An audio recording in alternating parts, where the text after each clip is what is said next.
বিশ্বায়নের যুগে নিজেদেরকে ব্যাংকিং সংক্রান্ত সব ধরনের জ্ঞান আহরণের মাধ্যমে সমৃদ্ধ করে তুলতে পূবালী ব্যাংক পিএলসির নতুন নিয়োগপ্রাপ্ত ১৪৮ জন জুনিয়র প্রবেশনারি অফিসারদের জন্য মানব সম্পদ বিভাগ কর্তৃক 5 দিনব্যাপী ওরিয়েন্টেশন প্রোগ্রামের আয়োজন করা হয় প্রধান কার্যালয়ের অডিটোরিয়ামে। পুরোটা থাকছে রিপোর্টে।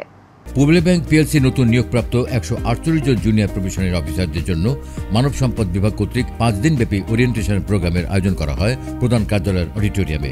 উদ্বোধনী অনুষ্ঠানে প্রধান অতিথি হিসেবে উপস্থিত ছিলেন পূবালী ব্যাংক পিএলসির ব্যবস্থাপনা পরিচালক ও প্রধান নির্বাহী কর্মকর্তা মোহাম্মদ আলী। বিশেষ অতিথি হিসেবে উপস্থিত ছিলেন ব্যাংকের উপব্যবস্থাপনা পরিচালকবৃন্দ মোহাম্মদ ইসা, মোহাম্মদ শাহাদাত হোসেন, আহমদ এনায়েত মঞ্জুর, মোহাম্মদ শাহনেওয়াজ খান ও মোহাম্মদ আনিসুজ্জামান।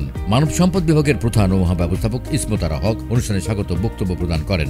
এ সময় পূবালী ব্যাংকের প্রধান কার্যালয়ের মহাব্যবস্থাপক বৃন্দ এবং ব্যাংকের ঊর্ধ্বতন নির্বাহী বৃন্দ উপস্থিত ছিলেন।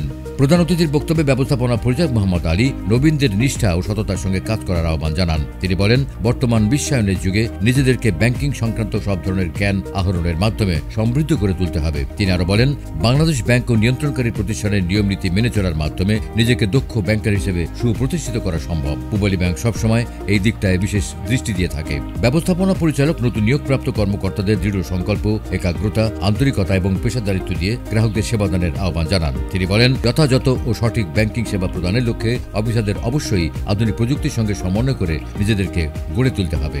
৬৫ বছরের পথ চলা, এই ৬৫ বছরের পথ চলায় কিন্তু আমাদের অনেক ধরনের এক্সপিরিয়েন্স হয়েছে, অনেক ধরনের অ্যাচিভমেন্টও হয়েছে। এই যে পথ চলা, এটা কিন্তু এত মসৃণ ছিল না। কর্পোরেট গভর্নেন্স অনেক সময় খুব ন্যারো ফিল্ডে দেখা হয়। সেটা কি ধরনের ফিল্ড? যে ঠিক আছে, বোর্ডের ইন্টারফেয়ারেন্স হবে না ম্যানেজমেন্টের প্রতি। আসলে এইটুকু শুধু না, ম্যানেজমেন্টেরও ইন্টারফেয়ারেন্স হবে না তার সাবঅর্ডিনেটের প্রতি।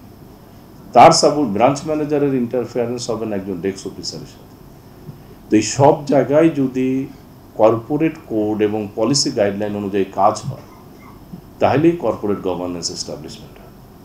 এবং এইটা আমরা চেষ্টা করেছি যে কর্পোরেট গভর্নেন্সটা এস্টাবলিশ করতে in every level, every spares. এখানে কেউ যেন আনইথিক্যাল প্র্যাকটিস করতে না পারে, সেই জায়গাটা আমরা ইনশিওর করার চেষ্টা করেছি। এবং সেই ক্ষেত্রে কিন্তু আমাদের জিরো টলারেন্স আমাদের অবস্থা। ইথিক্যাল স্ট্যান্ডার্ডের ক্ষেত্রে আপনারা রেগুলেটরের কাছে যাবেন, কমপ্লায়েন্স, ইথিক্যাল স্ট্যান্ডার্ড, একটা ব্যাংক যদি নাম আসে প্রথমেই পূবালী ব্যাংকের নাম আসবে।